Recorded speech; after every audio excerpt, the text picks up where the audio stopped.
નમસ્કાર દર્શક મિત્રો, હું જીગર દેવાણી આપ સૌનું સ્વાગત કરું છું ચર્ચા છડે ચોકમાં. ચર્ચા છડે ચોકમાં સ્પષ્ટ રીતે આજે વાત થશે ભારતના પ્રહારની. પહેલગામમાં થયેલા આતંકી હુમલા બાદ ભારત ગુસ્સે હતું. જી હા, પાકિસ્તાન સામે સતત કાર્યવાહી કરી રહ્યું હતું.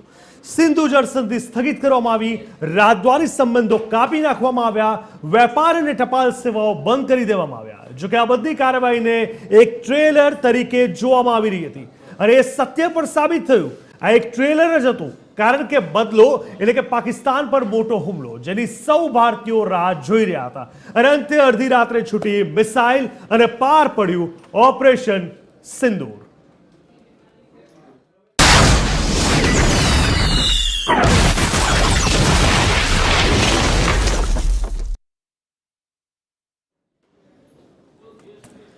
તો લગભગ કહી શકાય કે 6-7 મે એવું કંઈક થયું કે રાતના 1:30 વાગ્યાની વચ્ચે ભારતે પાકિસ્તાનમાં 9 આતંકવાદી ઠેકાણા પર હવાઈ હુમલા કર્યા. બિલકુલ છેલ્લા કેટલાક સમયથી આની રાહ જોવાઈ રહી હતી અને પહેલગામ આતંકવાદી હુમલાનો બદલો પણ લઈ લીધો. ભારતે પાકિસ્તાનમાં આતંકી ઠેકાણા ધ્વસ્ત કરી નાખ્યા. ભારતમાં સાયરન વાગે પહેલા જ પાકિસ્તાનમાં ક્યાંક પીપુડી વાગી ગઈ અને હા, આ એર સ્ટ્રાઇકના લગભગ 4 કલાક પહેલા પીએમ મોદીએ એક કાર્યક્રમમાં સંકેત પણ આપી દીધા હતા કે ભારત 7 મેના રોજ જ પહેલગામ હુમલાનો બદલો લેશે. ત્યારે કઈ રીતે ઓપરેશન સિંદૂર પાર પાડવામાં આવ્યું? ઓપરેશન સિંદૂરથી ભારતે ફરી એકવાર પાકિસ્તાનની શાન ઠેકાણે લાવવાનો પ્રયાસ કર્યો અને આતંકવાદની ફેક્ટરી નષ્ટ કરી દીધી. આ સાથે જ એ પણ ધ્યાન રાખવામાં આવ્યું કે પાકિસ્તાનની સામાન્ય પ્રજાને આ જવાબી કાર્યવાહી થવામાં કોઈ સમસ્યા ન સર્જાય. ભારતના આ ભાવની સાથે સાથે મોદી સરકારે પાછલા આતંકવાદી હુમલાઓનો ક્યારે કેવી રીતે જવાબ આપ્યો એ ઘટનાઓ પણ સ્પષ્ટ રીતે તાજી થઈ. અને ખાસ યાદ આવે છે કે 2014 કે જ્યારે નરેન્દ્ર મોદીએ ભારતના વડાપ્રધાન તરીકે કાર્યભાર સંભાળ્યો હતો, તેમણે વિદેશ નીતિમાં મહત્વપૂર્ણ પગલાં લઈને પડોશી દેશો સાથે સંબંધો સુધારવાના પ્રયાસો કર્યા હતા. પરંતુ આ તમામની વચ્ચે પાકિસ્તાને આતંકવાદી પ્રવૃત્તિઓ ચાલુ રાખી અને ઉરીમાં હુમલો કર્યો. જોકે બાદમાં એ રાત આવી કે જ્યારે પાકિસ્તાનની પણ ઊંઘ હરામ થઈ. જોકે અત્યારની આપણે વાત કરીએ તો એક વાત સ્પષ્ટ છે કે જે રીતે આખી આ ઘટના થઈ છે, 15 દિવસનો સમય, આ 15 દિવસના સમયમાં એટલે કે પહેલગામની દુઃખદ ઘટનાથી લઈને આજ સુધી 140 કરોડ ભારતીયો નારાજ હતા, નિરાશ હતા, આક્રોશ હતો, દુઃખ હતું, રંજ હતો, ઘણું બધું હતું. પરંતુ સરકાર પર વિશ્વાસ પણ હતો. પ્રજાને સ્પષ્ટ સંદેશો હતો કે ભારત સરકાર આપણી સેના વળતો પ્રહાર કરશે અને એવો પ્રહાર કરશે કે પાકિસ્તાન જોતું રહી જશે. દર વખતની જેમ આ વખતે માત્ર સર્જિકલ સ્ટ્રાઇક ન હતી, આ વખતે તમામ ધારાધોરણોથી એક કહી શકાય કે પૂરા પ્લાનિંગ સાથે પાકિસ્તાનને ઘેરવામાં આવ્યું હતું. જે રીતે આપણે જોયું કે આ ચક્રવ્યૂહ રચવામાં આવ્યું. આ ચક્રવ્યૂહમાં પહેલા સિંધુ નદી અને ચિનાબ નદી એમ કરતા કરતા પાણીની ડીલને કેન્સલ કરવામાં આવી. ત્યારબાદ ટ્રેડ વોર પણ એક રીતે સ્ટાર્ટ કરવામાં આવ્યું. તમામ પાકિસ્તાની જે અહીંયા વસેલા હતા તે લોકોને ત્યાં નીકાળવામાં આવ્યા, ડેલિગેટ્સને પણ કહી દેવામાં આવ્યું. એમ કરતાં કરતાં વૈશ્વિક ધોરણે મિટિંગો પણ થઈ અને મિટિંગમાં સ્પષ્ટ કરી દીધું કે કયો દેશ આપણી સાથે છે. એકાદ બે છૂટક ટર્કી જેવા દેશને બાદ કરતા લગભગ વિશ્વના તમામ દેશ આપણી સાથે ઊભા રહેલા જોવા પણ મળ્યા હતા. અને આ જ ઘટનાથી શરૂઆતથી પાકિસ્તાનની ઊંઘ ઉડવાની. ગ્રાફિક્સના માધ્યમથી પહેલા આપણે સમજી લઈએ આખી આ ઘટનાને. આપણે આ ઘટનાને સમજવી ખૂબ જ જરૂરી છે. ત્યારે ગ્રાફિક્સના માધ્યમથી હું તમને બતાવી દઉં કે ભારતે 9 ઠેકાણે સફળતાપૂર્વક હુમલો કર્યો છે. જે રીતે આખી આ ઘટના ઘટી, ગઈકાલે રાતથી જ પાકિસ્તાનમાં 4 ઠેકાણે મોટા પાયે હુમલા થયા હતા. ભારતે એર સ્ટ્રાઇકની મદદથી અનેક આતંકી ઠેકાણા નષ્ટ કર્યા. ત્યારે ખાસ કરીને પાકિસ્તાન હસ્તગત કાશ્મીરમાં 5 ઠેકાણે હુમલો કર્યો. આમ કુલ 9 ઠેકાણા થયા અને પાકિસ્તાનમાં બહાવલપુર, મુરિદકે અને સિયાલકોટમાં હુમલો કરવામાં આવ્યો હતો. ગત રોજ કોઈએ પણ નહોતું વિચાર્યું આતંકી ઠેકાણાને ઉડાડવા વિશેષ દારૂગોળાનો ઉપયોગ પણ ભારતે કર્યો હતો. સાથે જ ભારતીય સેનાની 3 સેનાએ સંયુક્ત રીતે આ ઓપરેશનને હાથ ધર્યું હતું.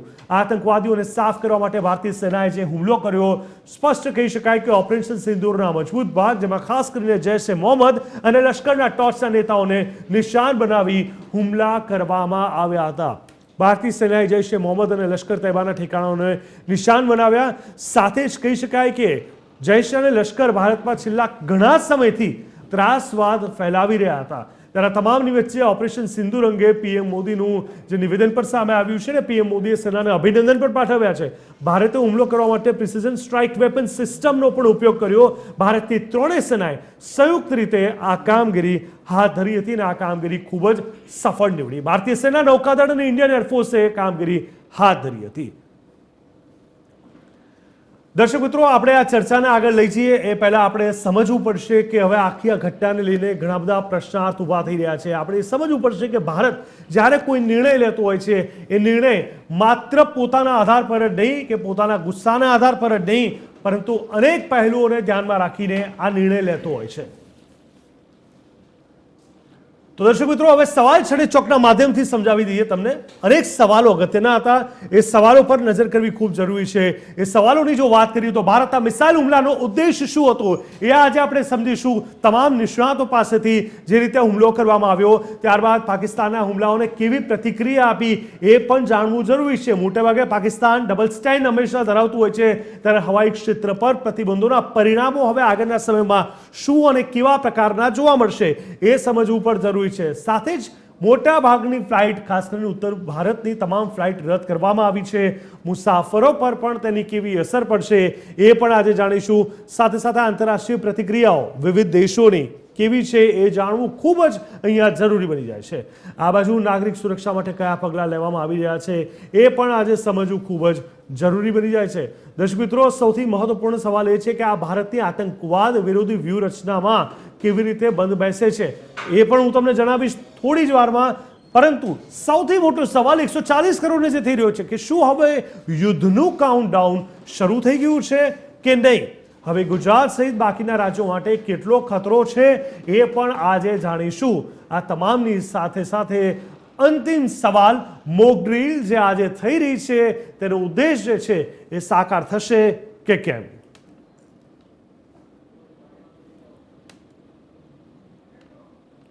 તો દર્શક મિત્રો, હવે આપણે ચર્ચાને આગળ વધારીએ એ પહેલા અનેક આ મહત્વપૂર્ણ ઘટનાઓ પર આપણે પહેલા નજર કરી દઈએ. અમદાવાદમાં જે રીતે સિવિલ ડિફેન્સ મોક ડ્રીલનું આયોજન કરવામાં આવ્યું, પેલેડિયમ મોલ અને પિરાણા પાવર ગ્રીડ ખાતે મોક ડ્રીલ, સુરત શહેરમાં 3 જગ્યાએ મોક ડ્રીલનું આયોજન કરાયું, ડુમસ રોડ પર આઈબીએન ઇન્ટરનેશનલ બિઝનેસ સેન્ટર ખાતે મોક ડ્રીલ, હજીરા ટેક્સમાં પણ મોક ડ્રીલ, પહેલગામ હુમલાની ઘટના બાદ ભાવનગરમાં પણ મોક ડ્રીલ હાથ ધરાઈ, Indian oil LPG gas refilling plant ખાતે પણ મોક ડ્રીલ થઈ, ત્યારે જામનગરમાં 4ના ટકોરે યુદ્ધનું સાયરન વાગ્યું હતું. આ બાજુ ખોડિયાર કોલોની જે ક્રિસ્ટલ મોલમાં પણ મોક ડ્રીલ થઈ હતી. તો ભરૂચ જિલ્લામાં 3 સ્થળોએ ડિફેન્સ થઈ મોક ડ્રીલ યોજાઈ. અંકલેશ્વરમાં ઓએનજીસી, ભરૂચમાં જીએનએફસી ખાતે મોક ડ્રીલ થઈ, કચ્છના ભુજ ખાતે પોલીસ પરેડ ગ્રાઉન્ડમાં મોક ડ્રીલ યોજાઈ હતી.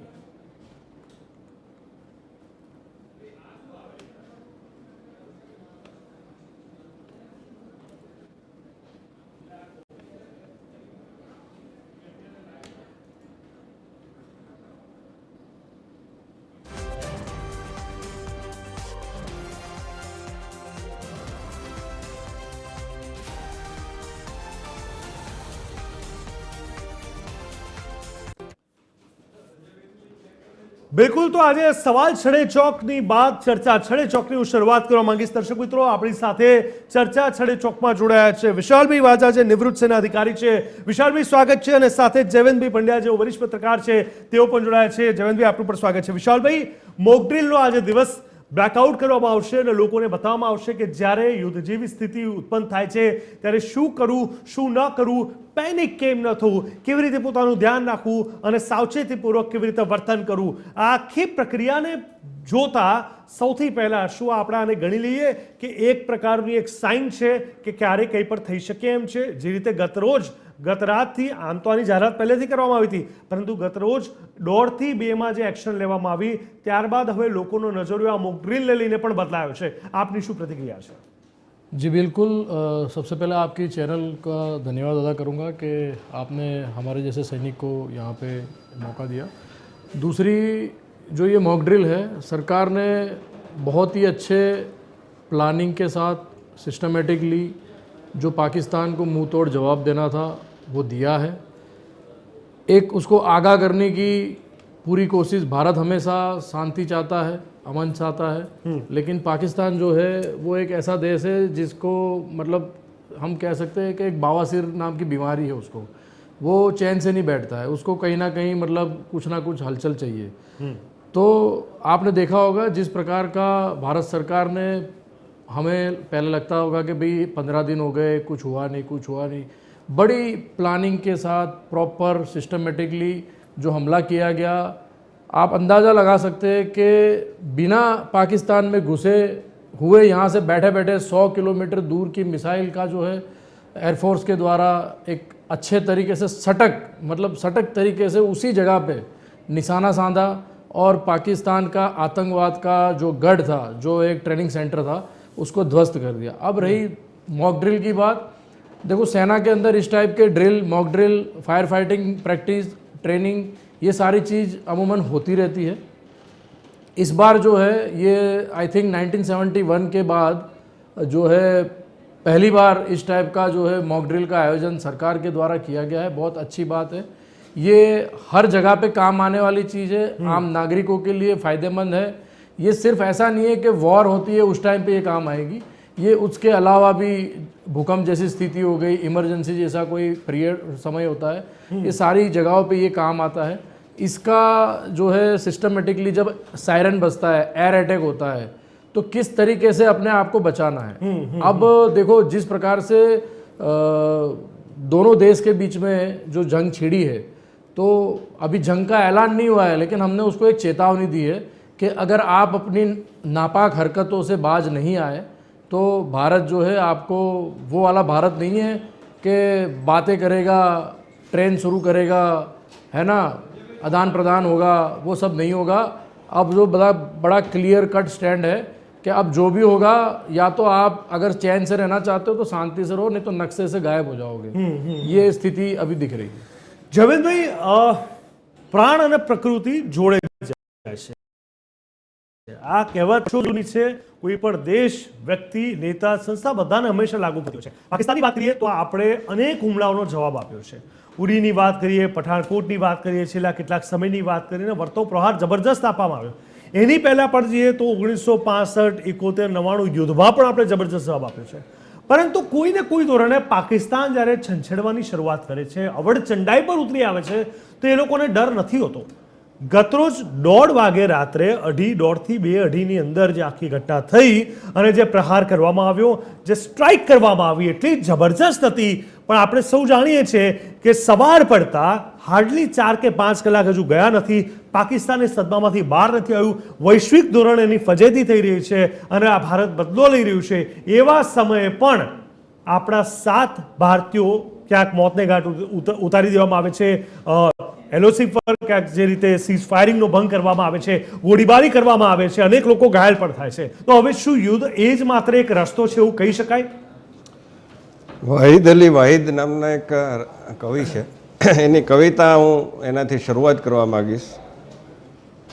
કબ તક બોझ સંભાલા जाए, द्वंद कहाँ तक पाला जाए, दूध छीन बच्चों के मुख से क्यों नागों को पाला जाए, दोनों ओर लिखा हो भारत सिक्का वही उछाला जाए, तू भी है राणा का वंशज फेंक जहाँ तक भाला जाए, इस बिगड़े पड़ोसी को तो फिर शीशे में ढाला जाए, तेरे मेरे दिल पर ताला राम करे ये ताला जाए, वाहिद के घर दीप जले तो मंदिर तलक उजाला जाए, कब तक बोझ संभाला जाए, युद्ध कहाँ तक टाला जाए, तू भी राणा का वंशज फेंक जहाँ तक पाला जाए।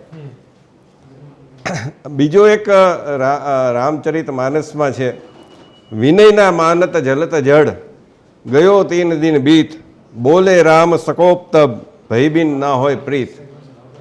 ભય વિના પ્રીતિ થતી નથી, આ બહુ ચોખ્ખી વાત છે।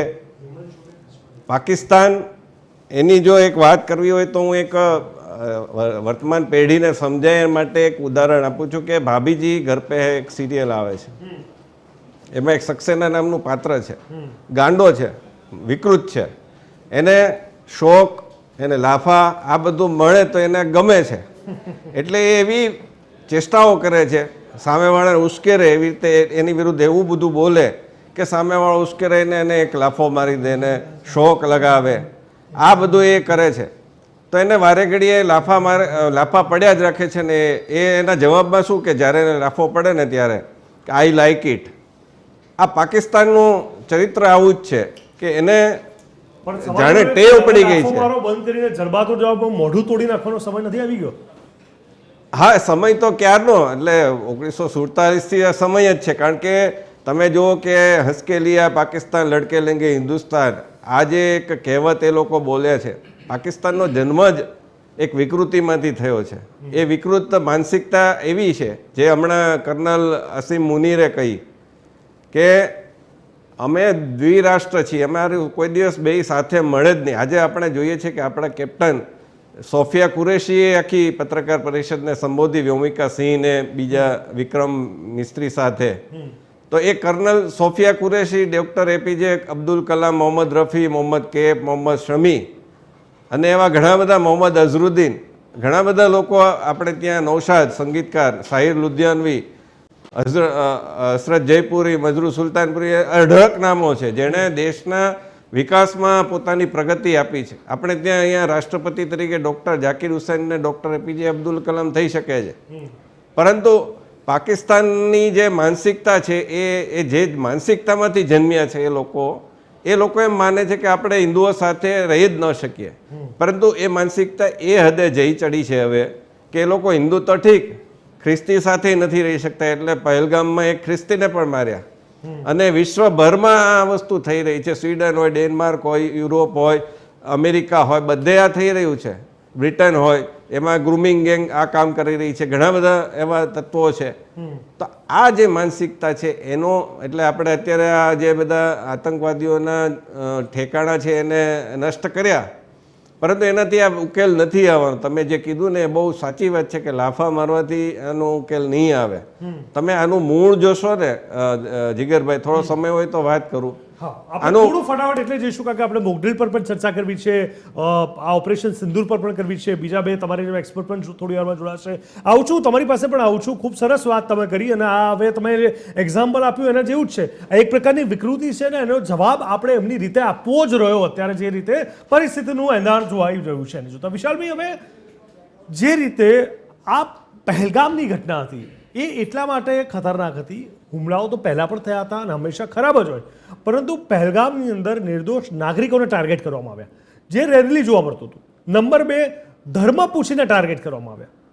ભારતની અંદર હિન્દુ પૂછી, મુસ્લિમ પૂછી, આ રીતે ધર્મ પૂછીને જો આ કરવામાં આવે તો આનાથી ખતરનાક, ખરાબ કદાચ બીજું કોઈ કૃત્ય જ ન હોઈ શકે. 15 દિવસ લગાડીને 15 દિવસમાં સ્ટ્રેટેજિક પૂર્વક એક પછી એક ઘણા બધા સ્ટેપ લીધા. મારે તમને એ પૂછવું છે કે હજુ પણ પાકિસ્તાન પોતાની રીતે ન રોકે અને હજુ પણ ક્યાંક ને ક્યાંક આવી પ્રવૃત્તિ થાય તો તમારા મત મુજબ ભારત શું પગલાં લેશે અથવા લેવા જોઈએ? बिल्कुल, देखिए पगला मतलब कि स्टेप क्या लेगा वो आपने ऑलरेडी देख ही चुके हैं. और जैसे हम देख रहे हैं कि 1947 से बहुत सारी इस प्रकार की ओछी हरकत जो है पाकिस्तान करता आया है, जो विश्व भर में सबको पता है कि उसकी फितरत क्या रही है, वो क्या किस प्रकार से करता है. रही बात कि अब पाकिस्तान वॉर के लिए, देखो अभी उसके पास ना खोने के लिए कुछ नहीं है. वो उसको पता है कि वो मतलब अगर उसके पास अगर तोप है तो तोप के लिए गोले नहीं है. मतलब उसकी जो स्थिति है वो मतलब आप मान लो कि कंगाल हो चुका है. तो ये ज़रूर है कि युद्ध जो है वो एक हमारे जैसे देश के लिए अच्छे संकेत नहीं देता है, क्योंकि हम जो है वैश्विक तौर पे जो है हम इतनी अच्छी तरीके से हम ग्रो कर रहे हैं. आगे आने वाले 20 साल में अगर इसी तरीके से चले तो हम डेफिनेटली जो है हम जो बोलते हैं कि एक टाइकॉन के तौर पे भारत जो है उभर कर आ रहा है और दिख ही रहा है ना. तो कहीं ना कहीं जो जिस प्रकार के जो 2-4 देश है जो इनको बैक सपोर्ट देते हैं, है ना, तो वो मुझे ऐसा लगता है कि लड़ाई तो अगर हुई है, अब यहाँ पे शुरुआत हो गई है, तो पक्का आर पार की जंग होगी. और इस बार अगर जंग होगी तो वो ऐसी जंग नहीं होगी कि चलो इस बार इनको छोड़ देते हैं फिर दोबारा एक मौका देते हैं. वो मौके अब नहीं मिलेंगे, जिसका खामियाजा पाकिस्तान की आवाम को भी भुगतना पड़ेगा. और वो देश इस पाकिस्तानी सेना और पाकिस्तानी जो राजकीय संगठन है उन सबको पूरे जो वो देश है वो कोसेगा कि आप लोगों की जो हरकत थी उसकी वजह से अब जो है नक्शे से पाकिस्तान जो है गायब होने की स्थिति में आ चुका है। બિલકુલ બિલકુલ જવેદભાઈ, હવે બહુ જરૂરી છે સમજવું, કારણ કે હવે ખૂબ સંવેદન ધોરણે આ આખી ઘટના પહોંચી ગઈ છે. વૈશ્વિક નેતાઓની પણ નજર અહીંયા હોય છે અને એ લોકો શું સ્ટેન્ડ લે છે ખૂબ મેટર કરતું હોય છે. જ્યારે યુદ્ધ જેવી સ્થિતિ આવી જાય કોઈ પણ દેશ માટે, આપણે યુક્રેન રશિયાની વાત કરીએ, થોડીક સમય પહેલાં આપણે જોયું કે તાલિબાન પર અફઘાનિસ્તાનીઓએ જે રીતે અફઘાનિસ્તાન પર તાલિબાનીઓએ હુમલો કર્યો હતો, યુએસએ વખતે સ્ટેપ આઉટ કર્યું હતું. શ્રીલંકાની હાલત અને પાકિસ્તાનની હાલત ઓલરેડી ચીનના કારણે વધારે ખરાબ છે. આ બાજુ આપણે બાંગ્લાદેશની સ્થિતિ પર જોઈ લીધી. ચારે બાજુ આ પ્રકારનું વાતાવરણ છે. યુએસ અને ચીનનું ટ્રેડ વોર તો આપણે સૌ જાણીએ જ છીએ, અને ઈરાક, ઈરાન, ઇઝરાયલ, એ આખી જે કન્ટ્રી, યુરોપિયન કન્ટ્રીનું આખી ફાઇટ જોઈએ તો એ પણ કંઈક અલગ સ્તરે જોવા મળે છે. હવે એવામાં ભારતના મોટાભાગે સંબંધો ખૂબ સારા રહ્યા છે, પણ પાકિસ્તાનની જ્યારે વાત આવે છે ત્યારે ચીન ડિપ્લોમેટિક સ્ટેન્ડ લઈ લે છે. એટલે સૌથી ચિંતાની વાત એ છે કે બેક સાઇડ ક્યાંક ચીનનો સપોર્ટ હોય અથવા ચીન કોઈ રોલ પ્લે કરી રહ્યું છે. નંબર 1, ટર્કી જેવા દેશો પાકિસ્તાનને ખુલ્લેઆમ સપોર્ટ કરે છે. યુએસમાં આપણે હંમેશા ઓવર કોન્ફિડન્ટ રહ્યા છે અને મોટાભાગે યુએસ આપણી જોડે રહ્યું પણ છે, પણ એક રહેવા ખાતર રહેવું અને છાતી ઠોકીને રહેવામાં બહુ ફરક હોય છે. મારો ટાઈમ થઈ ગયો 10 વાગે જમવાનો અને હું જમી લઉં અને મને ભૂખ લાગીને હું સ્પેશિયલ જમવા જોઉં, એમાં બહુ ફરક પડે. તો યુએસએનું સ્ટેન્ડ જ્યારે આખી આ ઘટના થઈ અને ડોનાલ્ડ ટ્રમ્પે જે નિવેદન આપ્યું હતું એને શેમફુલ કીધું હતું ગઈકાલની સ્ટ્રાઇકની ઘટનાને, અને કીધું કે બંને દેશો જલ્દી શાંત થઈ જાય. ભાઈ શેનું શેમફુલ? તમારું યુદ્ધ અમે અમારા સેલ્ફ પ્રોટેક્શન માટે યુદ્ધ કરીએ તો યુદ્ધ નહીં, કેમ ખુલીને સપોર્ટ નથી કરતા? તો વૈશ્વિક ધોરણે ક્યાંક ભારતને પીઠબળની આવશ્યકતા છે અને એની ભારત રાહ જોઈ રહ્યું છે, અને નહીં મળે તો કયા દેશ નહીં આપે એ પણ સમજવું જરૂરી છે કૂટનીતિના ધોરણે. એટલે ભારતની લડાઈ એવી છે કે એ લડાઈ એણે એકલાએ જ લડવાની છે. એટલા માટે કે એ હંમેશા એ એકલું જ છે. ભારતને વિશ્વના દેશો મહાસત્તા તરીકે જુએ છે, અને મહાસત્તા હતું જ. એટલા માટે તો અહીંયા મોહમ્મદ બિન કાસિમથી માંડીને પોર્ટુગીઝ લોકોથી માંડીને ફ્રેન્ચ લોકો, વલંદા લોકો, અંગ્રેજો છેલ્લે આવ્યા. તો એ બધાનું કારણ શું હતું કે ભારત છે એ મહાસત્તા હતું. ભારતનું જીડીપી છે એ વિશ્વમાં સૌથી વધુ પ્રદાન કરતા હતો. વિશ્વના જીડીપીમાં એનું બહુ મોટું પ્રદાન હતું. અહીંયા જે પ્રકારનું મરી મસાલા વૈવિધ્ય જે બધું છે એ ત્યારે પણ હતું ને આજે પણ છે. આજે પણ ઘણી બધી બાબતોમાં ભારત છે નંબર 1 છે, અથવા તો નંબર 1 to 10 છે. તો એ કારણે ભારતને સતત ઉલઝાયેલું રાખવું, એને સતત લડતું રાખવું. કારણ કે પાકિસ્તાનને જો તમે સપોર્ટ કોણે કર્યો? ભારતના ભાગલા કેમ થયા? 1905માં બ્રિટને જે હતા કર્નલ પેલો, એણે બંગાળના ભાગલા કર્યા, એ શરૂઆત હતી. એનો આપણે હિન્દુ મુસલમાનોએ વિરોધ કર્યો, પરંતુ એ સ્થિતિ 1947માં એવી થઈ ગઈ, 1946માં ડાયરેક્ટ એક્શનમાં, કે એના કારણે ભારતને પાકિસ્તાનના ભાગલા થયા. એમાંથી પાકિસ્તાનમાંથી બાંગ્લાદેશ થયું, અને એ જ બાંગ્લાદેશમાં તમે જુઓ કે એક સમયે જે ભારતનો ભાગ હતું એ જ આજે આપણી વિરુદ્ધ છે. એ ઇસ્લામિક રાષ્ટ્ર થવાના આરે છે. તો આ બધાના કારણો છે એ છે કે વિશ્વના લોકો, વિશ્વના દેશો છે ભારતને, ભારતીય ઉપખંડને સતત સળગતું રાખવા માંગે છે. શ્રીલંકાને તમે જુઓ તો વચ્ચે તમિલ વ્યાઘ્રનું બધું ચાલ્યું હતું, LTTEનું. તો એ સતત, મ્યાનમાર તમે જોશો તો મ્યાનમારમાં પણ લડાઈ ચાલતી રહે છે બૌદ્ધ અને રોહિંગ્યા વચ્ચે. ભૂતાન એક સુરક્ષિત દેશ છે. બાકી તમે જોશો તો બીજા ઘણા આજુબાજુના જે કોઈ નાના નાના રાષ્ટ્રો છે એને પણ સળગતા રાખવાના પ્રયત્નો સતત ચાલે છે. એમાંથી ભારતે એક પ્રયત્ન કર્યો કે વિકાસ કરતા રહીએ આપણે છે, એકદમ હંમેશા સંયમથી જવાબ આપ્યો છે. પરંતુ એનો અર્થ એ નથી કે આપણો સંયમની પરીક્ષા લેવામાં આવે. જયંતભાઈ, હંમેશા આપણા સંયમની વાત કરીએ, આપણી ઉદારતાવાદી નીતિની વાત કરીએ, આપણા શાંત સ્વભાવની વાત કરીએ. અત્યારે પણ એર સ્ટ્રાઇકમાં તમે જુઓ, પીએમ મોદીએ સ્પષ્ટતા કરી, સેનાએ પણ સ્પષ્ટતા કરી કે પાકિસ્તાની એરફોર્સ કે પાકિસ્તાની મિલિટરીને સ્પર્શ સુદ્ધા નથી કર્યું. ત્યાંના સામાન્ય લોકો કે સમાજને કોઈ અસર ન થાય એ પ્રકારે એર સ્ટ્રાઇક કરવામાં આવી છે. એટલે કે આતંકવાદી અડ્ડાઓને જ સ્પેસિફિક ટાર્ગેટ કરવામાં આવ્યા છે. યુદ્ધ છંછેડવાની વાત બિલકુલ અહીંયા નથી કરવામાં આવી, પણ છતાં પણ પાકિસ્તાને જે રીતે એને રેસિપ્રોકેટ કર્યું, જે રીતે વળતો પ્રહાર કર્યો, જવાબ આપ્યો, સવારે સીઝ ફાયરિંગ કર્યું, 7 વ્યક્તિઓ આપણા મૃત્યુ પામ્યા. એ સાથે જ એવી પણ વાત સામે આવી કે પાકિસ્તાની મીડિયા એવું બતાવી રહી છે કે ભારતના 2 લડાયક વિમાનને તેને તોડી પાડ્યા.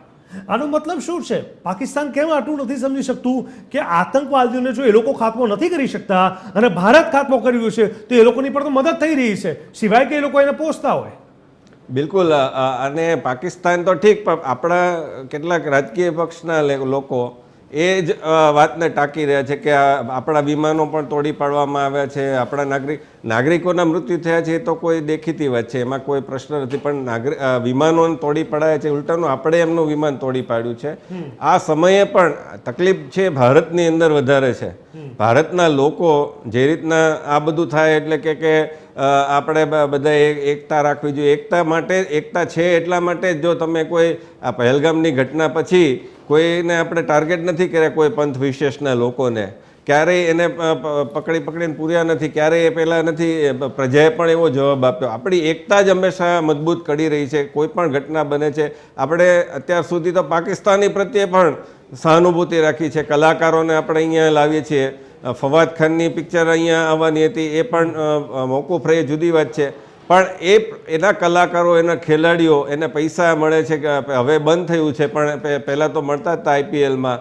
તો એ પ્રકારનું આપણું હંમેશા વલણ રહ્યું છે. આમ છતાં એક જે સાધુ ને વીછીની વાર્તા છે ને, કે સાધુ વીછી તણાતો હતો તો એને પાંદડું મૂકીને હંમેશા એ બચાવવા જતા હતા, અને જ્યારે બચાવીને આવે એટલે એને તરત ડંખ મારતો હતો. આ જ પ્રકારની ઘટના હંમેશા પાકિસ્તાન અને પાકિસ્તાન જેવી માનસિકતા ધરાવનારા લોકો છે આપણી સાથે સતત કરતા રહ્યા છે. પણ હવે સમય આવી ગયો છે, કારણ કે આપણે ક્યાં સુધી આ 27-28 જણા જે મૃત્યુ પામ્યા ત્યાં એટલા લોકોનો ભોગ આપતા રહેશું? ક્યાં સુધી કાશ્મીર સહિત આપણા ભારત દેશના એની આર્થિક વિકાસ, એની બધા પ્રકારનો વિકાસ છે એને રોકતા રહીશું? કારણ કે આ જ્યાં સુધી વિકાસ કરવો હશે ત્યાં આ નહીં થઈ શકે, જ્યાં સુધી આવી માનસિકતા હશે ત્યાં. બિલકુલ બિલકુલ વિશાલભાઈ, હવે મોકડ્રીલનો સમય થઈ ગયો છે. અલગ અલગ જગ્યાએ અમદાવાદમાં તો ઓલરેડી કહી શકાય કે 8:30 વાગ્યાનો સમય હતો, પરંતુ પહેલાથી જ એની અસર જોવા મળી છે. એએમસીએ ઘણી બધી જગ્યાએ પોતાની લાઇટ જે છે એ બંધ કરી દીધી, સ્ટ્રીટ લાઇટ છે એને બંધ કરી દીધી છે, અને પૂરી તૈયારી અત્યારે જોવા મળી રહી છે. વડોદરા, રાજકોટ, સુરત તો જોયું, અમદાવાદની અંદર પણ આપણે જોયું કે તરત જ મોકડ્રીલની વાતને લઈને પણ લોકો પૂરી તૈયારી સાથે કરી રહ્યા છે. આપ કેવી રીતે જોવો છો કે ઓવરઓલ આ પ્રિપેરેશન કેવી हेल्पफुल થશે આગળના સમયમાં પરિસ્થિતિ વિપરીત થઈ તો? काफ़ी अच्छा है. इस बार ये संकेत साफ साफ जाता है. पहले जो है लड़ाई होती थी तो सेना लड़ती थी, दोनों पक्ष की सेना लड़ती थी दोनों साइड से. इस बार ऐसा नज़र आ रहा है कि पूरा देश जो है वो साथ खड़ा है और पूरा देश जो है लड़ने की तैयारी के साथ तैयार है. ठीक है, तो पूरा देश इस चीज़ के साथ जुड़ा हुआ है. तो ये जो मॉक ड्रिल का जो रिहर्सल जो किया जा रहा है, तो पूरा यकीन है कि देश के नागरिक जो है इस चीज़ से काफ़ी सारी चीज़ें सीखेंगे कि क्योंकि 71 के बाद में इस टाइप का ड्रिल कभी हुआ नहीं है. तो अब मुझे ऐसा लग रहा है कि इससे आने वाले समय में भी इस प्रकार के ड्रिल से जो है जो नुकसान जो है, जो आम जनता का जो नुकसान होता है, जो संकेत मतलब कुछ अफवाहें फैल जाती है, कुछ भगदड़ मच जाती है, तो आम जनता को उन अफवाहों से बचना है और इस ड्रिल को किस तरीके से दर्शाया गया है उसके ऊपर ध्यान देके उस ड्रिल का सही तरीके से इस्तेमाल करना है. બિલકુલ ચોક્કસથી તો કહી શકાય કે જે રીતે આપણે જોઈ રહ્યા છે, સમજી રહ્યા છે, આખી આ પ્રક્રિયાને સમજવાની કોશિશ કરી રહ્યા છે. મોકડ્રીલની આપણે વાત કરી રહ્યા છે. બ્લેકઆઉટ ગમે ત્યારે થઈ શકે એમ છે, કારણ કે અત્યારે 8:30 વાગ્યાનો સમય છે. કોઈ પણ સેકન્ડે આ ઘટના ઘટી શકે એમ છે. આપણે સૌએ સમજવું જરૂરી છે કે જે રીતે આપણે જોઈ રહ્યા છે કે આખી આ પરિસ્થિતિને આપણે સમજવાની કોશિશ કરીએ છીએ, જે તાગ મેળવવાની કોશિશ કરીએ છીએ, એમાં એ સમજવું પડશે કે આ વખતે પહેલી વખત પ્રજા પણ એટલી જ જોડે ઊભી છે. સરકારની સાથે, સેનાની સાથે આખો દેશ એક થઈને આ લડતને આગળ લઈ જઈ રહ્યો છે. સાથે સાથે આપણે સમજવું પડશે કે પાકિસ્તાનને આ બહુ મોટો મેસેજ છે, વૈશ્વિક ધોરણે પણ આ એક મોટો મેસેજ છે. એટલે સ્પષ્ટ વાત છે કે હવે આર યા પારની આ લડાઈ જોવા મળશે. મોકડ્રીલની વાત થઈ રહી છે, બ્લેકઆઉટની વાત થઈ રહી છે. ગમે તે ક્ષણે અહીંયા બ્લેકઆઉટ થઈ શકે એમ છે. બિલકુલ, કારણ કે 8:30 વાગી ગયા છે. કારણ કે આ બ્લેકઆઉટ જો થયું તો ચોક્કસથી એક વાત સમજો કે મોટા ભાગના લોકો, ખાસ કરીને અત્યારે અમદાવાદ, અલગ અલગ ઝોનમાં અલગ અલગ સમય, એક સાથે નથી થવાનું. હું પહેલાં પણ કીધું હતું, અલગ અલગ જગ્યાએ અલગ અલગ રીતે આ બ્લેકઆઉટ થશે. અમદાવાદમાં અત્યારે ટાઈમ થઈ ગયો છે, પરંતુ રોડ રસ્તાની જ્યારે વાત કરવામાં આવે તો રોડ રસ્તામાં અત્યારથી જ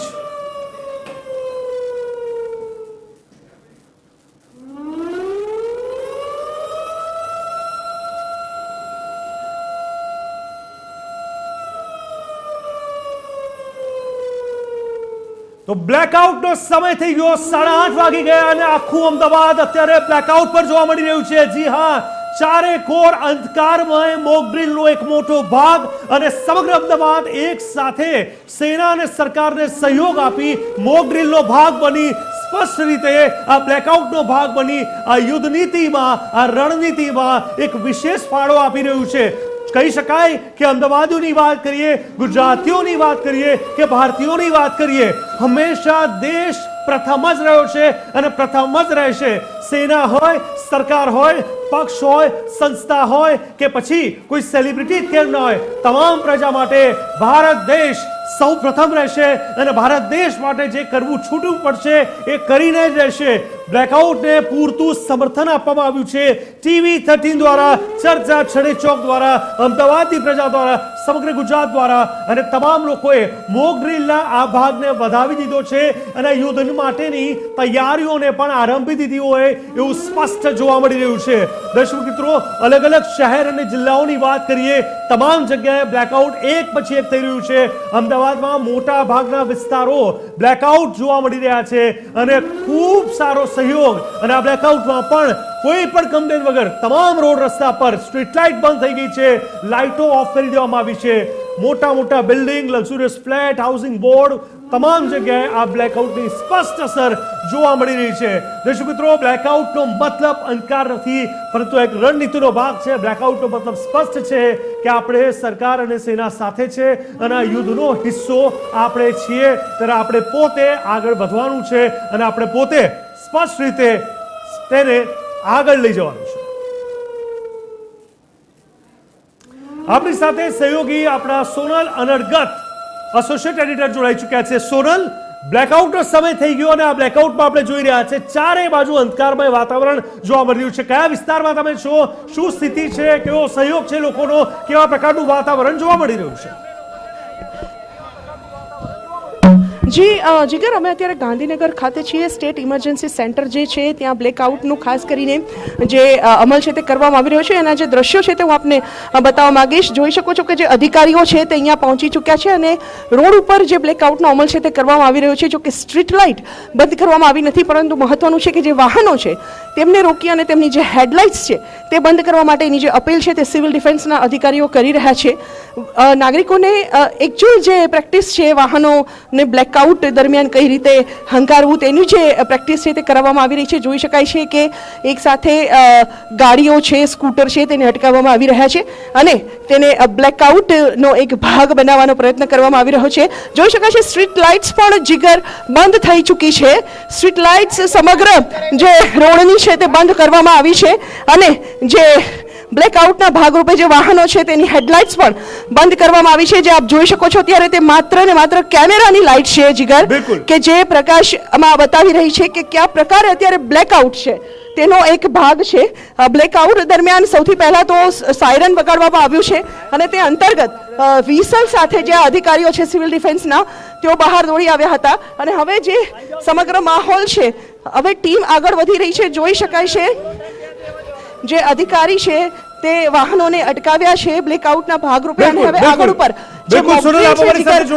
મૌલિક ઉપાધ્યાય સિંધુ ભવનથી જોડાઈ ચૂક્યા છે. મૌલિક, સિંધુ ભવન એક એવો વિસ્તાર કે જ્યાં લાઇટો અને ઝગમગ પ્રકાશ એનું આકર્ષણનું કેન્દ્ર હોય છે, પરંતુ બ્લેકઆઉટને જે સહયોગ આપવામાં આવ્યો છે, શું છે, કેવી છે સ્થિતિ? જીગર, અહીંયા સિંધુ ભવન રોડ ઉપર હું ઉપસ્થિત છું. અહીંયાની સ્ટ્રીટ લાઇટો છે તમામ બંધ છે. તાજ હોટલ છે તેની પણ મોટા ભાગની જે લાઇટો છે તે બંધ કરવામાં આવી છે. સાથે સાથે સિંધુ ભવન રોડ પર જે સ્ટ્રીટ લાઇટો આવેલી છે તે પણ બંધ કરવામાં આવી છે. એટલે બ્લેકઆઉટને સમર્થન આપતા લોકો જોવા મળી રહ્યા છે. સાથે સિંધુ ભવન રોડ ઉપર મોટી સંખ્યામાં કાફે છે તે આવેલા છે જે મોડી રાત સુધી ચાલતા હોય છે, પરંતુ અત્યારે આ તમામ કાફે છે તેમાં પણ બ્લેકઆઉટ છે તેની અસર છે તે જોવા મળી રહી છે અને લોકો પણ સમર્થન આપી રહ્યા છે. ખાસ આ કાફે છે તેની પણ લાઇટો છે તે બંધ કરવામાં આવી છે. તે જોઈ શકાય છે. ખાસ કેમેરામેનને કહીશ કે દ્રશ્ય બતાવશે. મોડી રાત સુધી લોકોની ચહલ પહેલ અહીંયા હોય છે, પરંતુ અત્યારે જે રીતે બ્લેકઆઉટ છે તેના કારણે આ કાફે છે તેની તમામ સિંધુ ભવન રોડ ઉપર આવેલા તમામ કાફે છે તેની પણ લાઇટો છે તે બંધ કરવામાં આવી છે. એટલે આ રીતે સોસાયટીઓ હોય, કાફે હોય, ઓફિસો હોય કે પછી અન્ય જગ્યા હોય ત્યાં બ્લેકઆઉટ છે તેની અસર જોવા મળી રહી છે. સ્ટ્રીટ લાઇટો છે તે બંધ છે. મોટાભાગના ફ્લેટ છે તેમાં પણ લાઇટો બંધ થતી જોવા મળી રહી છે. જી બિલકુલ મૌલિક, અમારી સાથે જોડાવા માટે ધન્યવાદ. અને સ્પષ્ટ કહી શકાય કે આ બ્લેકઆઉટને પૂરતો સહયોગ આપવામાં આવ્યો છે. અમદાવાદમાં ચારે બાજુ જે રીતે બ્લેકઆઉટની આ જે સ્થિતિ છે આપ જોઈ શકો છો. અલગ અલગ શહેરોની આ સ્થિતિ અમે આપણે બતાવી રહ્યા છે. પહેલગામ હુમલા બાદ એક ધોરણે જે રીતે આપણે જોયું, તો દર્શક મિત્રો સ્પષ્ટ રીતે કહી શકાય કે ઓપરેશન સિંદૂર અને ત્યારબાદ મોક ડ્રીલનો એક સફળ ભાગ એટલે કે બ્લેકઆઉટ. અને મોક ડ્રીલ હોય કે બ્લેકઆઉટ હોય, પૂરતો સહયોગ આપી તમામ અમદાવાદીઓ સ્પષ્ટ ધોરણે આ યુદ્ધ, આ લડાઈ દેશની રક્ષા માટે ખડે પગે તૈયાર હોય એવું લાગ્યું. જ્યારે સામાન્ય જનતા, સામાન્ય માણસનો આ જુસ્સો, આ હોશ, આ ઉત્સાહ, આ ઉમંગ હોય છે ત્યારે દેશ ક્યારે પાછો નથી પડતો. વિશાલભાઈ, શું કહેશો? જે રીતે આપણે દ્રશ્યો જોયા અલગ અલગ અમદાવાદના વિસ્તારોના, લોકોનો જે સહયોગ જોવા મળ્યો અને એકદમથી લોકોએ તાત્કાલિક ધોરણે ફોલોઅપ કર્યું, શું છે પહેલી પ્રતિક્રિયા આપની? काफ़ी खुशी जाहिर होती है कि सेना तो ये सब ड्रिल करती रहती है.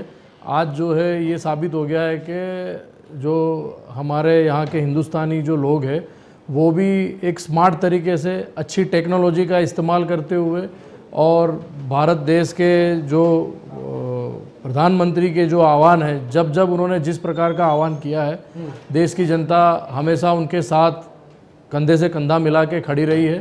पूरा देश एक साथ है. और मॉक ड्रिल जो है वो ये सिर्फ करने के लिए नहीं है. ये जो ब्लैकआउट किया जाता है इसका मेन उद्देश्य ये होता है, अमूमन जो है दुश्मन देश की जो सेना होती है उसके जो एयरफोर्स एयर अटैक जो करते हैं वो उसको छुपाने के लिए, उसको चकमा देने के लिए इस प्रकार का ब्लैकआउट का जो है वो मॉक ड्रिल कराया जाता है. ताकि जैसे बहुत सारी ऐसी उद्योग है, बहुत सारी ऐसी इंडस्ट्रीज़ है कि सबसे पहले जब अगर युद्ध छिड़ता है तो दुश्मन उन चीज़ों को बर्बाद करने की कोशिश करता है. तो जब इस प्रकार की जो ड्रिल होती है इसका फ़ायदा आने वाले समय में जब ये ड्रिल हुई है तो हमें पक्का वो मिलेगा और दुश्मन को चकमा देने में हम पूरी तरह से मतलब कामयाब होंगे. बिल्कुल. और उसको लगा था पाकिस्तान को कि हम जो है मॉक ड्रिल कल कर रहे हैं, लेकिन जो है भारतीय सेना ने और एयरफोर्स ने और तीनों सेना के जो अध्यक्ष की निगरानी में जो एयर अटैक किया गया वो हमारे लिए एक वार्म अप था. आने वाले समय में पिक्चर का जो ट्रेलर हमने दिखाया है वो पूरा पिक्चर दिखाया जाएगा अगर वो अपनी मंशा से बाज नहीं आए तो. બિલકુલ બિલકુલ. જયવંતભાઈ, હવે તમે શું કહેશો? આ મોક ડ્રીલ કહીએ, બ્લેકઆઉટ કહીએ, લોકોનો ઉત્સાહની વાત કરીએ, આગળનો સમય આપણા માટે કઈ રીતે જોવાઈ રહ્યો છે તમારા મત મુજબ અત્યારની સ્થિતિને જોતા? અત્યારે અમસ્તુ પણ વરસાદ આવી રહ્યો છે અથવા તો આવે છે. ગઈકાલે પણ હતો, આજે પણ સવારે હતો. અને ભૂકંપના ઝટકા તો અવારનવાર આવે છે. હમણાં આપણે મ્યાનમારમાં પણ જોયું કે કેટલો મોટો ભૂકંપ આવ્યો. મોક ડ્રીલ અથવા તો યુદ્ધ અભ્યાસ અને આપત્તિ પ્રબંધન, ડિઝાસ્ટર મેનેજમેન્ટ, આ વિષય છે ને એ સ્કૂલમાં દાખલ કરવાની જરૂર છે. બહુ ફર્સ્ટ નર્સરીથી અથવા તો ફર્સ્ટ સ્ટાન્ડર્ડથી, પહેલાં ધોરણથી. કારણ કે આ નાગરિકોમાં શિસ્ત હોવી જોઈએ, સંયમ હોવો જોઈએ. ક્યારે શું કરવું, કોના રીલ ઉતારવા, કારણ કે હવે તો રીલની જનરેશન થઈ ગઈ છે. સોશિયલ મીડિયા ઉપર શું લખવું, શું ન લખવું. કારણ કે ઘણીવાર આપણને માહિતી હોય તો પણ આપણે એને શેર કરવાની ઉતાવળમાં આપણે ઘણીવાર શેર કરી દેતા હોય તો એના કારણે પણ નુકસાન થઈ શકે. કોઈ સેનાના અધિકારીઓ જતા હોય ને આપણે શેર કરી દઈએ તો દુશ્મનને જાણ થઈ જાય. આપણે 1999માં જોયેલું છે, બરખા દત્ત નામના પત્રકાર લાઈવ રિપોર્ટિંગ કરવાના ઉત્સાહમાં કઈ રીતે પાકિસ્તાનની સેનાને આપણી સેનાની જે ચેષ્ટા છે કહી રહ્યા હતા. અથવા તો 2008ના મુંબઈ આક્રમણ વખતે ક્યાં આપણા જે નાગરિકો છુપાયેલા હતા, વિદેશી નાગરિકો અને બીજા બધા હોટલમાં, તો એની પણ બરખા દત્તે માહિતી આપી દીધી હતી, જેની પાકિસ્તાનના લોકોએ નોંધ લીધી અને આપણા લોકો જે સેના અધિકારીઓએ પુસ્તકો પણ, વીપી મલિકે પુસ્તક લખેલું, એમાં પણ લખેલું કે આ બહુ મોટી એક બ્લન્ડર હતું. આ વખતે સરકારે એડવાઇઝરી બહાર પડી કે મીડિયા શું કરવું શું નહીં, સોશિયલ મીડિયા માટે પણ એડવાઇઝરી બહાર પાડી. તો આ પ્રકારની જે એક આપણામાં ઇનબિલ્ટ હોવું જોઈએ. આપણે ઘણીવાર બુફેમાં કે એમાં કોઈ લગ્ન પ્રસંગમાં પણ જોઈએ છે કે શિસ્ત નથી હોતી. તો આપણે સતત યુદ્ધગ્રસ્ત દેશ છીએ જ ઓલરેડી, અને જો આપણે મહાસત્તા બનવું હોય અથવા તો ન બનવું હોય તો પણ આપણે એક શિસ્ત તો ઇનબિલ્ટ ભાગ છે કે ભાઈ આપણે ચોક્કસ શિસ્ત સ્વાભાવિક ભાગ છે. આપણી સાથે લલિતભાઈ જોડાઈ ચૂક્યા છે, જે રક્ષા વિશેષજ્ઞ છે. લલિતભાઈ, સ્વાગત છે આપનું. લલિતભાઈ, આપણે જોઈ રહ્યા છે કે ગઈકાલે રાત્રે 1:30 વાગ્યાથી અત્યાર સુધીમાં અનેક ઉથલપાથલમાં ભારત સંપૂર્ણ રીતે હાવી રહ્યું છે, સ્પષ્ટ રહ્યું છે, સચોટ રહ્યું છે અને સત્ય સાથે ઊભું રહ્યું છે. છતાં પાકિસ્તાનમાં કોઈ બદલાવ નથી જોવાઈ રહ્યો. મોકડ્રીલ થઈ, બ્લેકઆઉટ થયું, લોકોનો સહયોગ પણ જોવા મળ્યો છે. શું લાગે છે, યુદ્ધના ભણકારા, યુદ્ધની શરૂઆત કહી શકાય, કાઉન્ટડાઉન શરૂ થઈ ગયું છે એવું માની શકાય અત્યારે?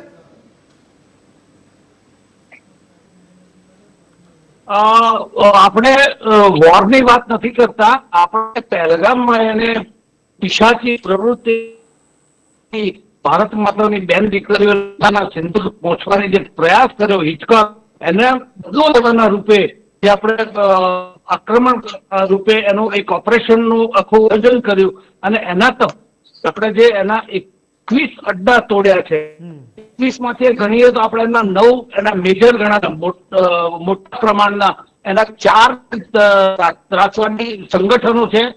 જૈશ-એ મોહમ્મદ, જમાત દાવા, લશ્કરે તોયબા, હિઝબુલ મુજાહિદીન, આ ચારેના જે મોટા પ્રમાણમાં ત્યાં ટ્રેનિંગ સેન્ટર ચાલતા હતા, ત્યાં ત્રાસવાદીઓ પેદા કરવાની મોટા પ્રમાણની ફેક્ટરી હતી, એના આપણે નેસ્ત નાબૂદ કરી દીધા છે. આપણે કોઈ સિવિલિયનને હાનિ નથી કરી, આપણે નથી એના મિલિટરી એસ્ટાબ્લિશમેન્ટ ઉપર ક્યાં એટેક કર્યો, પણ ફક્ત જે કીધું હતું કે ત્રાસવાદીઓ આપણને આ રીતે કરે છે, આપણે એમને મારીશું, અને એ અનુસાર જ આપણી મિલિટરીની જે આપણે જે દેશોના 180 દેશોના જે કોન્ફરન્સમાં લીધા ને એના આપણે જે ઓપરેશન આપ્યું અને ખૂબ સુપેરે સફળતાપૂર્વક આપણે પાર પાડી દીધું છે. ફક્ત 25 મિનિટ લાગતા સમયમાં આપણે રાફેલનો ઉપયોગ કર્યો. રાફેલથી એમાંથી સ્કલ્પ મિસાઇલ અને હેમર મિસાઇલ છોડી અને જે દૂરના હતા ટાર્ગેટ એને આપણે નેસ્ત કર્યા. આપણે જે નજીકના હતા એને આર્મીના જે પિનાકા મિસાઇલ છે એના દ્વારા એના નેસ્તનાબૂદ કર્યા. અને બીજા જે આપણે ડ્રોન થકી જે ઉપયોગ કરી અને ડ્રોનથી પણ ત્યાં બોમ્બાર્ડમેન્ટ એનો જે એક્સપ્લોઝન કરવામાં આવ્યું, એનાથી એની આખી ભૂમિતળ જમીન બનાવી દીધી, નેસ્ત નાબૂદ કરી દીધા એના તાલીમના અડ્ડાઓ. પણ આજે આપણે પ્રબળ પ્રહાર કર્યો છે એ અંત નથી, એ બદલો લઈ લીધો એમ નથી, એ આ આપણું પહેલું પગથિયું છે. હજી કાઇનેટિક એક્શનમાં ઘણું બધું કરવાનું બાકી છે, કારણ કે 1947 થી લઈને જી બિલકુલ. આ કદાચ કોઈ ટેકનિકલ કારણથી તેમનો અવાજ નથી આવી રહ્યો સ્પષ્ટ રીતે. જે રીતે આપણે આખી આ પરિસ્થિતિને જોવા સમજવાની કોશિશ કરી છે, વિશાલભાઈ, માત્ર વાયુસેના જ કે પછી સાથે સાથે હવે નેવી કહીએ કે લશ્કરી ફौज કહીએ, તમામ ધોરણે એક્શન જોવા મળશે એવું લાગી રહ્યું છે? जी बिल्कुल. देखिए, सेना अब जो है तीनों सेना मिलके काम कर रही है. और कुछ समय पहले जो है, पहले क्या थे कि सारे चीफ अलग अलग एक सेना के होते थे, बट अभी अगर आप देखा जाए तो तीनों सेना को एक करके एक CDS की नियुक्ति की गई है. तो जो भी ऑपरेशन होगा उसमें कोई ये नहीं कहेगा कि ये भारतीय सेना ने किया है या एयरफोर्स ने किया है या नेवी ने किया है. तीनों जगह से सेना जो है एक संयुक्त ऑपरेशन के तौर पे काम करेगी और मुंह तोड़ जवाब देगी. नेवी ने तो ऑलरेडी पहले से ही जो है अपनी तैयारी, आपने देखा होगा न्यूज़ चैनल के माध्यम से हमारे जैसे आम लोगों को पता चलता है, उसने अपनी तैयारी शुरू कर दी थी. ठीक है. और भारतीय सेना जो है, थल सेना, वो हमेशा इस प्रकार के सर्च ऑपरेशन, ROP और इस प्रकार की जो है घटनाएं जो होती है उस पर हमेशा सतर्क रहती है. और एयरफोर्स जो है वो आपने देख ही लिया है कि वो कैसा सटीक निशाने के साथ में उसने जो है आतंकवादी अड्डे को एक मुंहतोड़ जवाब दिया, और जिसकी वजह से आज जो है पाकिस्तान जो है बौखलाया हुआ है. आप कई वीडियो देखिए, उसमें जो है भगदड़ मची हुई है ना। वो लोग अब मतलब कि एलसी एरिया के अंदर ज़्यादातर जो है इस प्रकार की जब घटना होती है, वॉर होता है, तो वो बंकर का सहारा लेते हैं। बट मुझे नहीं लगता कि इस बार उनको वो भी मौका दिया जाएगा और आने वाले समय में पिक्चर देखने का मजा कुछ अलग ही होगा। ઠીક છે, નિરંજનભાઈ કદાચ જોડાઈ ચૂક્યા છે. નિરંજનભાઈ, અવાજ આવી રહ્યો છે મારો આપને? આવી રહ્યો છે. હેલો. હા, હેલો, અવાજ આવી રહ્યો જી છે. નિરંજનભાઈ, હવે આપ ખુદ એક વિદેશ બાબતના જાણકાર છો અને પાકિસ્તાન સાથેના વર્ષો અને દાયકાઓ સાથેના સંબંધોનો હવે જે રીતે એક રકાસ નીકળી રહ્યો છે, અંત આવી રહ્યો છે, સ્થિતિઓના જે નિર્માણ થઈ રહ્યું છે, એના પરિણામ આવી રહ્યા છે, ઓવરઓલ આપનું અવલોકન શું કહે છે કે શું થવા જઈ રહ્યું છે? પાકિસ્તાન સાથે આપણા સંબંધોની વાત કરીએ તો એ ઘણા સમયથી આપણા સંબંધો એ નહીવત છે. સંબંધો જ નથી, કારણ કે 2019માં જ્યારે પુલવામામાં હુમલો થયો હતો તો એના પછી ભારતે પાકિસ્તાન જોડે એના જે ડિપ્લોમેટિક રિલેશન્સ છે કે પછી વ્યાપાર સંબંધો હોય તો એ બધા બહુ ઓછા કરી નાખ્યા છે. હમણાં પહેલગામમાં જે હુમલો થયો એના પછી પણ ભારતે ઘણા બધા પગલા લીધા છે, જેમાં જે પણ કોઈ એમ્બસીનો સ્ટાફ હોય તો એને પાછો મોકલી દીધો છે. પછી વ્યાપાર સંબંધો બંધ કરી દીધા છે.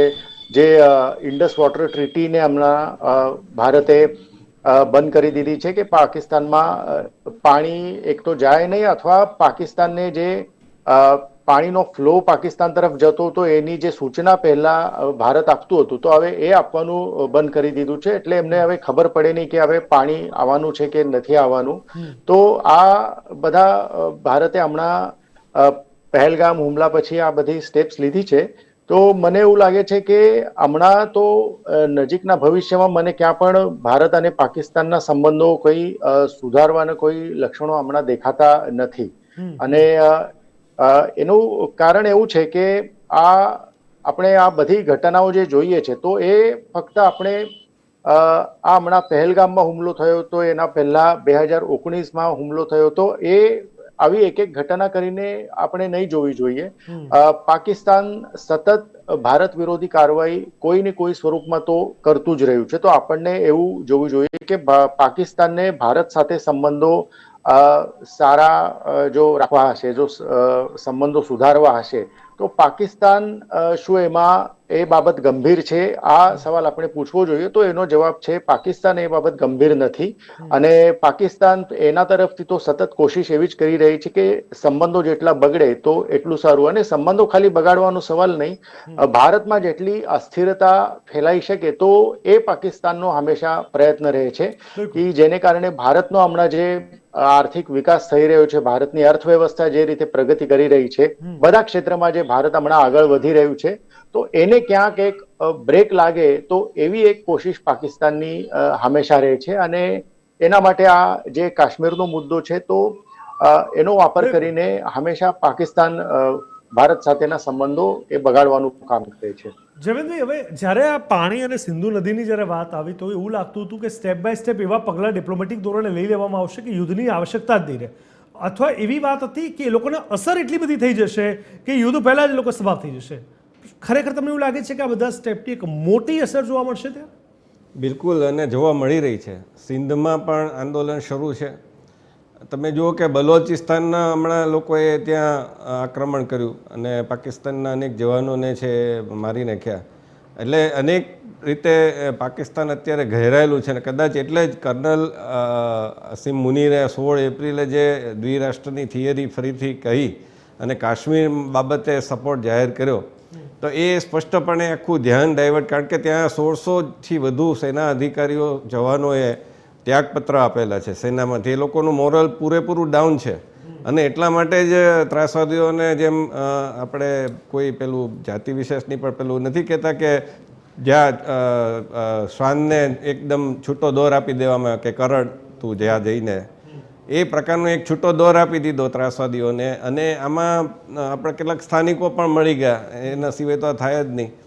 એટલે આ બધા પગલાંની અસર છે એ થઈ રહી છે ત્યાં. એ લોકોએ આખું એડવાઇઝરી બહાર પાડવી પડી ચેનાબ નદી ઉપર, જે આપણે અટકાવી દીધું પાણી ખરીફ પાકને સંદર્ભે. પાકિસ્તાને એડવાઇઝરી આપવી પડી કે પાણી નહીં મળે પૂરતું. તો એ તમે આજે આ બધા એર સ્ટ્રાઇક કરવાથી કંઈ પ્રશ્ન સોલ્વ નથી થવાનો. એ લોકોના નાગરિકોને પણ એક થવું જોઈએ, કારણ કે નાગરિકોમાંથી જ ત્રાસવાદીઓ આવે. ત્રાસવાદીઓ કંઈ આકાશમાંથી થોડા ટપકે છે, એ નાગરિકોમાંથી તો તૈયાર થાય છે. નાના નાના બાળકોને મદ્રેસા મસ્જિદોમાં જે ટ્રેનિંગ અપાય છે, જે ઉશ્કેરાટ કુરાનના નામે કરવામાં આવે છે, એ જે દ્રશ્યો ખોટા ખોટા બતાવવામાં આવે છે, એના કારણે તો એ તૈયાર થાય છે. બાકી એ લોકોને તમે આજે કામે વળગાડી દો, એ લોકોને એને ત્યાં પાકિસ્તાનમાં ઉદ્યોગ કયો છે? બીજો કોઈ ઇન્ડસ્ટ્રી છે ત્યાં આપણે જેવી આઈટી ઇન્ડસ્ટ્રી છે? કોઈ CEO છે સુંદર પિચાઈની જેમ કે સત્ય નાડેલાની જેમ? કોઈ નથી. તમે આજે યાદ કરો, પાકિસ્તાનને સાઉદી અરેબિયાવાળા નથી સંઘરતા, એમણે વિઝા પ્રતિબંધ મૂકી દીધો. એવા અનેક દેશોમાં પ્રતિબંધ છે કે ભાઈ અમારે ભિખારી જોતા જ નથી. તો એ જે છે એના કારણે સાઉદી અરેબિયા કો, અફઘાનિસ્તાન કો, આ બાજુ દુબઈ કો, કોઈ પણ એવી કન્ટ્રી નથી કે જે પાકિસ્તાનને ખુલીને સમર્થન આપતી હોય. ટર્કીનું ઘણું એક ચોંકાવનારું આખું સ્ટેન્ડ રહ્યું આ આખી ઘટનાને લઈને, પણ મોટાભાગના દેશો તેનાથી ક્યાંક ને ક્યાંક વિમુખ થતા જોવા મળ્યા. ચીન હંમેશા એક ડબલ સ્ટેન્ડ સાથે જોવા મળ્યું છે. યુએસએનું બી થોડું ડિપ્લોમેટિક વલણ, પરંતુ આ વખતે એવું જોવા મળ્યું છે કે ભારત તરફી થોડું વધારે છે અને ચીન પણ અત્યારે ક્યાંક શાંત બેઠું હોય એવું લાગે છે. કારણ કે પાકિસ્તાનને લઈને કોઈ એવા મુદ્દાઓ બચ્યા નથી કે પાકિસ્તાન પોતાની જાતને બચાવમાં મૂકી શકે. ડિપ્લોમેટિક ધોરણે, આર્થિક ધોરણે, ઘટનાઓના ધોરણે જેટલા પ્રૂફ સામે આવી રહ્યા છે, એના ધોરણે જેટલી ઘટનાઓ ઘટી રહી છે, જેટલા આતંકવાદીઓના ઠેકાણા જ્યાં જ્યાં લોકેટ થઈ રહ્યા છે એને જોતા, તો જયવંતભાઈ હવે પાકિસ્તાન માટે કહી શકાય કે હવે કોઈ આશા બચી જ નથી છેલ્લે? બિલકુલ નથી. એ ટુકડા થવાના હારે છે. બલોચિસ્તાન, સિંધ, ગિલગિતિસ્તાન, બાલ્ટિસ્તાન, ગિલગિટ, આ બધા જે પખ્તુનવા એના જે તાલિબાનો છે, જે એણે જ સાપોને ઉછેરેલા છે, જે હવે ખ્વાજા એના સંરક્ષણ પ્રધાન છે એ કહે છે કે પછી બિલાવલ ભુટ્ટો પણ સ્વીકારે છે કે આપણે જ્યારે બધા એને મોટા કર્યા, અમેરિકાના ફંડથી મોટા કર્યા. એટલે અમેરિકા પણ ઓછું અપરાધી છે જ નહીં. અમેરિકા હાથના કર્યા હૈયે વાગે એવી સ્થિતિ છે જ છે સ્પષ્ટ રીતે. એટલે તો ત્યાંથી ગેરકાયદે જે બધા આવી ચડ્યા છે, આજે કોઈ પોસાતા નથી. આ બધા જે શરણાર્થી તરીકે સિરિયાના લોકો હોય, યમનના લોકો હોય, અફઘાનિસ્તાનના હોય, પાકિસ્તાનના હોય કે પછી આફ્રિકાના કેટલાક લોકો હોય, એ યુરોપમાં જઈને તમે શું કરી રહ્યા છે તમે આખું જુઓ તો ખબર પડશે કે એ લોકો ત્યાં એક ચર્ચ છે એને તોડી નાખ્યું. ત્યાં એ લોકો અલગ પોતાના કાયદાની માગણી કરી રહ્યા છે અને રસ્તા ઉપર નમાજ પડે છે, ફ્લાઇટમાં કરે છે, ટ્રેનમાં કરે છે. તો આ જે માનસિકતા છે, હવે સાઉદી અરેબિયા પોતે પણ બદલાઈ રહ્યું છે. પહેલા એવું હતું કે કોઈ સ્ત્રીને હજ કરવી હોય કે ડ્રાઇવિંગ કરવું હોય તો એની એ હવે નિયમો છે એને બદલી રહ્યા છે. હવે સાઉદી અરેબિયાથી મોટો કયો દેશ છે આ ઇસ્લામ માટે? તો એ જો આટલો બદલાઈ રહ્યો હોય તો કટ્ટરવાદી વિચારધારા જ્યાં જ્યાં હોય છે અને સ્વીકારવામાં નથી આવતી. એક વાત સ્પષ્ટ છે ને, પાકિસ્તાનની જે વિચારધારા કહીએ, વાણી વિલાસ કહીએ, વર્તન કહીએ, વ્યવહાર કહીએ, એ સ્પષ્ટ રીતે બતાવે છે કે એનું કાઉન્ટડાઉન એને પોતે જ શરૂ કર્યું છે. પાકિસ્તાને બીજા કોઈએ નહીં, પાકિસ્તાને પોતે જ એક્સપોઝ કર્યું છે અને હવે ક્યાંય મદદ માંગી શકે એવી સ્થિતિમાં નથી. નિરંજનભાઈ, વિશાલભાઈ, જયવંતભાઈ તમામ મોરચે આપે જે રીતે સહયોગ કરી અને દેશની જનતા શું કરવું જોઈએ, શું ના કરવું જોઈએ અને જે સ્થિતિ અત્યારની જોવા મળી છે એને જોતા ભવિષ્ય કેવું છે ભારત પાકિસ્તાનના સંબંધોથી લઈને, યુદ્ધને લઈને, વાતાવરણને લઈને આપણે તમામ ચર્ચા ખુલ્લા દિલે કરી. અમારી સાથે જોડાયા ચર્ચા છડે ચોકમાં આપ સૌનો ખૂબ ખૂબ ધન્યવાદ. તો દર્શક મિત્રો, ચર્ચા છડે ચોકમાં બસ અત્યારે આટલું જ. દેશ, દુનિયા, ગુજરાત રાજ્યની પળે પળની વિગત અને સમાચાર માટે આપ જોતા રહો TV13 ગુજરાતી, હકથી ગુજરાતી. નમસ્કાર.